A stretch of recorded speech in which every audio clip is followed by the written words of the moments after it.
à tous, dans cette vidéo nous allons aborder le sujet de l'amortissement des emprunts. Donc déjà il faut savoir que le code de la consommation exige qu'il y ait un échéancier qui précise la part des intérêts payés et la part de l'intérêt remboursé lors de chaque annuité. Il existe deux principaux types d'amortissement, l'amortissement constant et l'amortissement variable. Dans le cas de l'amortissement constant, le montant du capital remboursé est identique à chaque année. La chose qui fait varier l'annuité est seulement le taux d'intérêt qui est calculé en fonction du capital restant dû. L'amortissement constant n'est pas très souvent utilisé. Nous allons essayer de voir la différence entre ces deux types d'échéanciers. Donc on va prendre un exemple. On va dire qu'une entreprise achète une machine industrielle pour 20 000 euros, que la durée d'amortissement est de 5 ans, que le type d'amortissement est variable. Donc un amortissement variable, c'est quand l'annuité est constante et que le montant de l'amortissement est progressif. Donc la date d'achat est le 1er mai 2018 et la date du premier remboursement est le 1er mai 2019. Le taux d'intérêt est de 10%.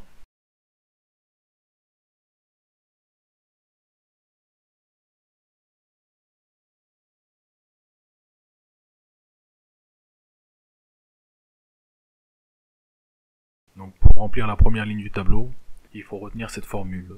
Donc le montant de l'emprunt est de 20 000 euros, le taux d'intérêt pour 1 euro est de 0,1 et l'exposant n correspond au nombre d'années. Donc on fait le calcul.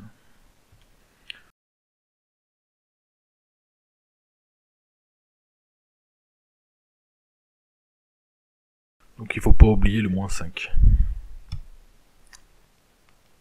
Donc ça fait 5275,95. Donc ça c'est l'annuité. Donc l'annuité c'est ce que l'entreprise va débourser chaque année. L'annuité est composée d'une part d'amortissement et d'une part d'intérêt. Ensuite à partir de là on peut calculer l'intérêt. Donc le taux d'intérêt est de 10%. Donc on fait 20 000 fois 0,1. Ça fait 2000.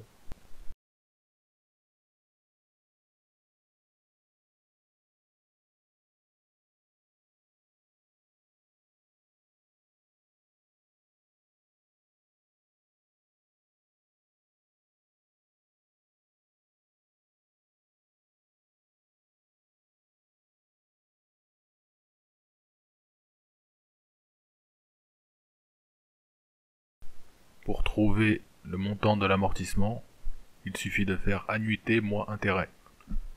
Donc ça fait 3275,95.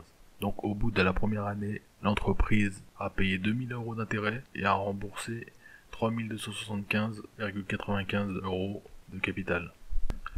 Le capital restant dû en fin d'exercice est de 20 000 moins 3275,95, ce qui fait 16 724,05. On reporte ensuite ce chiffre en début de période de l'année suivante. Comme on l'a dit, dans le cas d'un amortissement progressif, les amortissements sont variables et les annuités sont constantes. Donc on peut reporter le chiffre 5275,95 sur toutes les années. Ensuite on calcule l'intérêt pour l'année 2020. Donc on fait 16 724,05 fois 0,1. Ça fait 1672,41.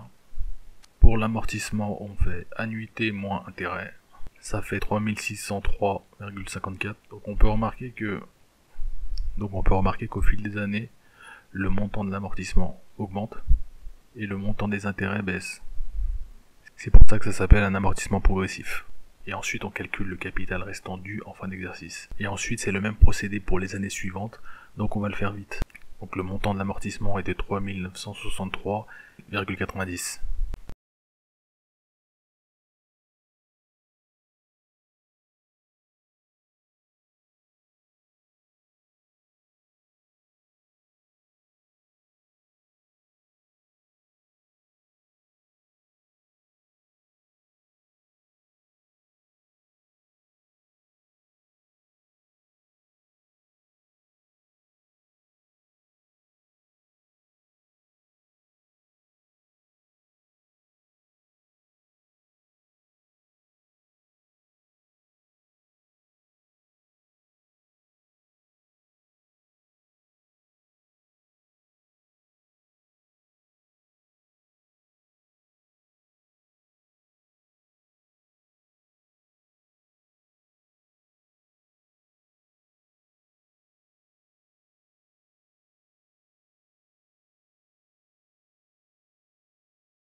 pour l'année 2022, le capital restant dû en début d'exercice est de 9156,61. On calcule ensuite l'intérêt en multipliant par 0,1. Donc ça fait 915,67. Pour l'amortissement, annuité moins intérêt, ça fait 4360,25. Si on ne s'est pas trompé, à la fin on doit trouver un capital restant dû de 0. Donc 4796,36 fois 0,10 est égal à 479,64. 5275,95 moins 479,64.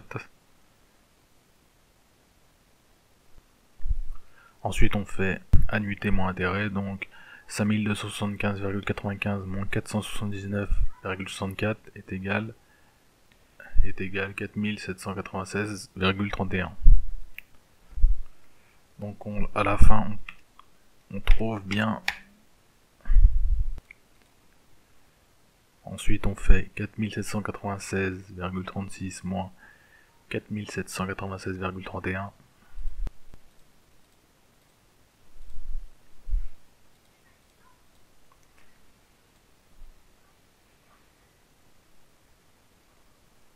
Et c'est bien égal à 0. Donc on voit bien que les intérêts sont dégressifs. Lors de la première année on avait 2000 € d'intérêt et lors de la dernière on avait environ 480 d'intérêt. Et on voit bien au contraire que les amortissements sont progressifs. Ceci peut s'expliquer par le fait que la banque essaie toujours de se payer en premier. Maintenant on va utiliser le même exemple, mais cette fois en utilisant un amortissement constant. Donc pour l'amortissement constant, les annuités sont variables. Par contre, le montant des amortissements est toujours le même. Pour calculer ce montant, il suffit de diviser le montant de l'emprunt par le nombre d'années. En l'occurrence, 20 000 € divisé par 5, ce qui fait 4 000. Donc le montant de l'amortissement est de 4 000.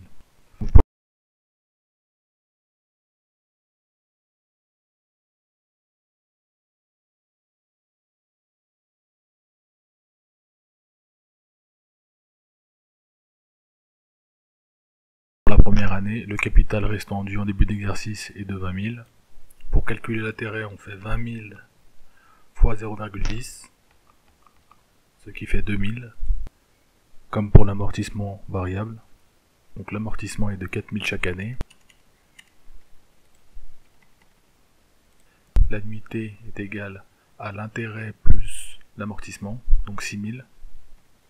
Donc le capital restant dû en fin d'exercice est égal à 20 000 moins l'amortissement qui est de 4000, donc 16 000.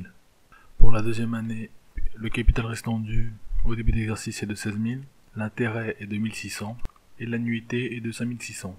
Et le capital restant dû en fin d'exercice est de 12 000.